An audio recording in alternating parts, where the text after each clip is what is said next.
Hey guys, what is up? It is me, Pagey, here once again with another video on Superman and Lois. So a handful of days ago, whenever that was, yeah, roughly whenever that was, we went over part of an interview with the CEO of Nexstar, not the CW, but Nexstar, though Nexstar is the parent company of the CW, they own them, so I guess he would still technically be sort of like a CEO of the CW anyway. But in that interview, the Nexstar CEO mentioned that they are, or they will, essentially, they are, that's probably the best way to put it. I think I can speak English. They are essentially willing to wait for the strikes to end in Hollywood to then start production and prep work on the newest seasons of shows like Superman and Lois for the CW, and that, that there isn't necessarily a deadline that the strikes have to end by, or the shows will be unrenewed or effectively cancelled due to not being able to put into production by a certain point in time. With him saying they will just be pushed deeper and deeper into 2024 or next year, depending on when the strikes do come to an end between the major studios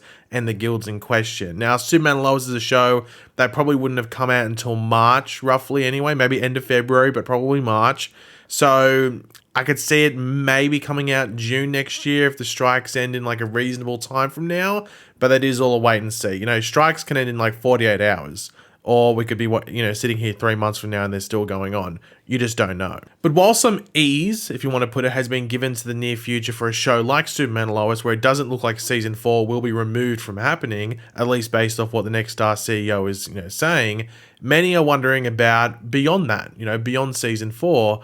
And of course, I'm sure most of us remember the pretty anxious wait for the season 4 renewal announcement due to the CW, cancelling most of the remaining shows that weren't already ending, like a Riverdale or The Flash, who ended properly after, 9 and I think 7 seasons respectively. Well, Brad Schwartz, the president of the CW, or the entertainment president, I think that's his official title, the entertainment president of the CW, he talked to, I think it's the Top 5 podcast recently, where he answered a bunch of questions, but of course, we're just going to go over the ones relevant to Superman and Lois and its future, and of course, just my thoughts on the various things and what he could mean exactly. And to be fair, despite it being, quite a lengthy interview, there's only, I think, 3 really relating to Superman and Lois, so I'm not going to bore you with the ones that are just business stuff.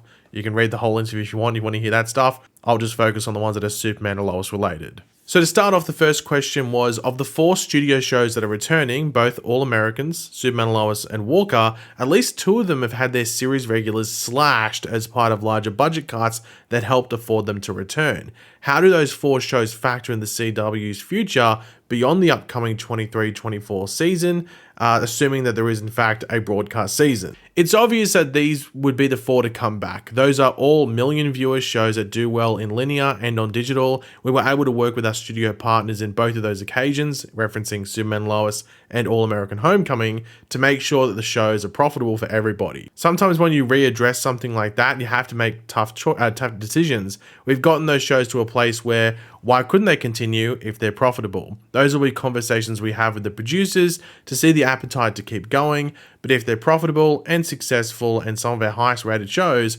why wouldn't they? And that is a big thing that we sort of talked about when Superman and Lois was renewed, or in the lead up to it returning, in the lead up to it potentially being renewed, and then after, when the news of like the cast cuts and everything like that, is that we knew that the CW was figuring out a way to make it profitable. They'd been in interviews saying that in the months before either Superman and Lois airing or while it was airing, and we're waiting for a renewal decision. So we knew that they were always working around that. We know they've made deals with Warner Brothers in regards to a lower license cost in regards to using characters like Superman and Lois Lane and Lex Luthor and stuff like that.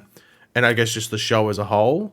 But of course, it's important to remember that Warner Brothers produces the show. They make the show. They're the ones that put the budget into the show, and then the CW pays for that license fee. So we don't know exactly how much money Warner Brothers is potentially losing or how much profit they're making compared to the CW, because they get all the ad fees and then they can stream it and stuff like that. So that's all business stuff.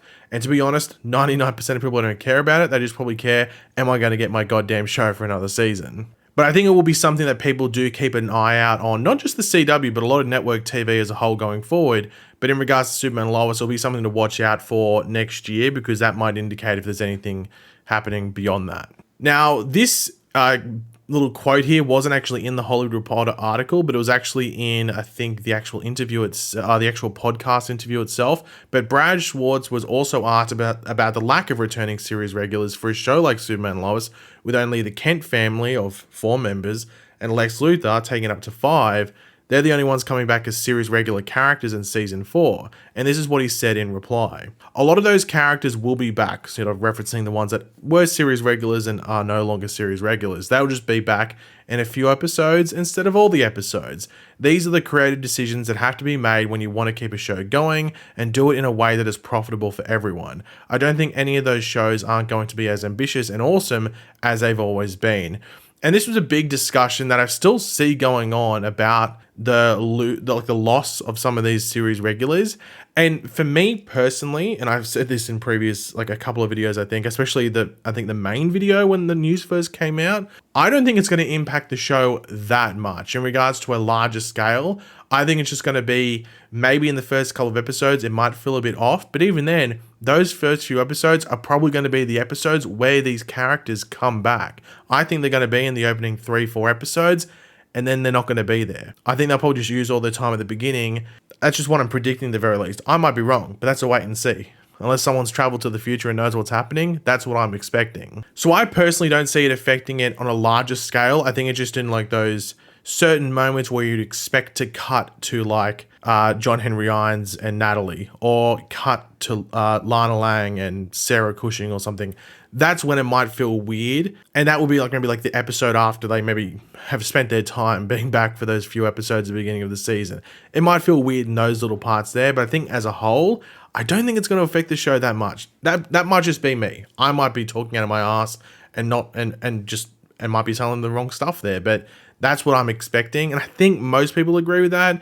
But I think it might be the vocal minority that's saying, oh no, not having Lana Lang is going to ruin the show. Like, I personally don't think it is. It might feel a bit weird at first. I think that'd be an obvious thing, but I don't know if it's going to like affect it that much in regards to a negative way. My curiosity is whether there's other series regulars that come in, because, you know, the more a show goes on, the more expensive it is to keep series regulars. So are we going to get some other series regulars that fill in that void? That's probably going to be the case, but we don't know at this point because of the strikes. They're not writing the show. They're not casting anything like that. So that's another wait and see. We're probably going to be waiting until the beginning of next year to find out any of that.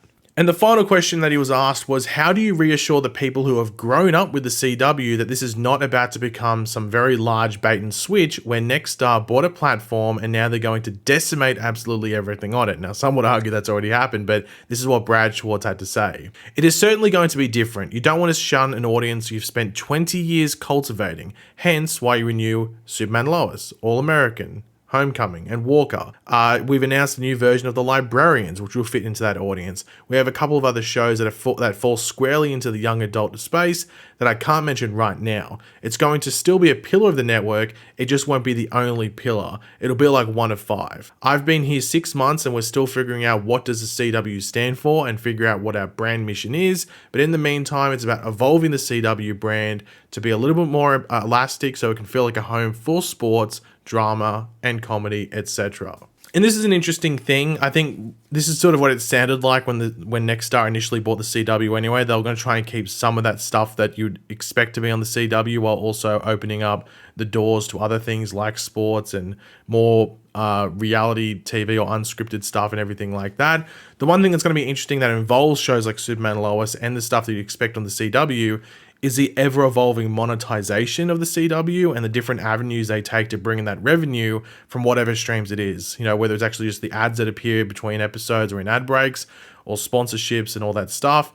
And that could really be what decides the fate for more seasons of shows like Superman and Lois and things like that. It's hard to tell. Once again, we're in this weird period where I think we're going to see the play out of all this happen in the coming season, whenever that does start. And I think we just got to sort of sit on it and wait it happens. But I think Superman and Lois is going to be the last show that I think most people here are probably going to be interested in at all with CW, unless you are already invested in a show like an All American or Walker. You'll probably continue watching that.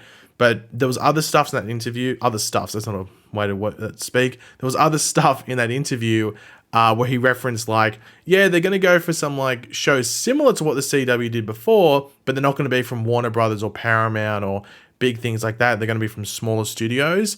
which I don't know if people will buy into, but that's, you gotta wait and see in regards to that. Now, in regards to Superman and Lois, a lot of people are wondering, is it going to end on a season 5? Could season 5 be the last season?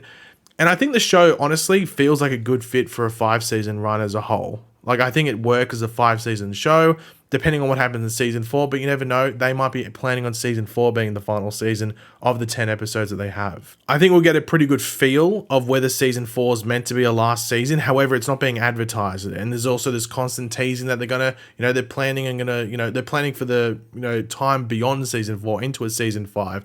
So we don't necessarily know because they're not necessarily hinting at it either. So I could easily see season 5 being it, and I think it'd work well. And you'd want a show to end on its own terms, then go for another season, plan for even more beyond that, and then get cancelled. That's always the biggest L you can take as a show. Like, I mean, we've seen Legend of Tomorrow fall into that trap. They should have planned for a final season and made that show feel like a final season, and they took the risk, and the risk didn't pay off. Some shows, the risk works. Some, it doesn't. The Flash took a risk, and it worked. With season 8, I think it was. So, or I think it was season 8 or season 7. I can't remember which one it was because they weren't too sure if they were coming back at that point because of Grant Gustin.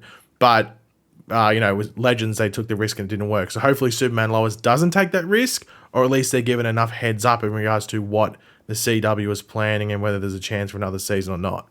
But yeah, guys, thanks for watching. Hopefully you enjoyed the video. If you did, it'd be awesome. You could drop a like and show support. Let me know in the comment section down below your various thoughts. As I said, the link to the entire interview is in the description down below if you want to read all of it. It's a bit of business stuff if you really care about it. But it also might give you a bit more of an insight in regards to other things that are happening. But of course, if you are new to the channel, make sure to subscribe, and I'll catch you guys later. Goodbye.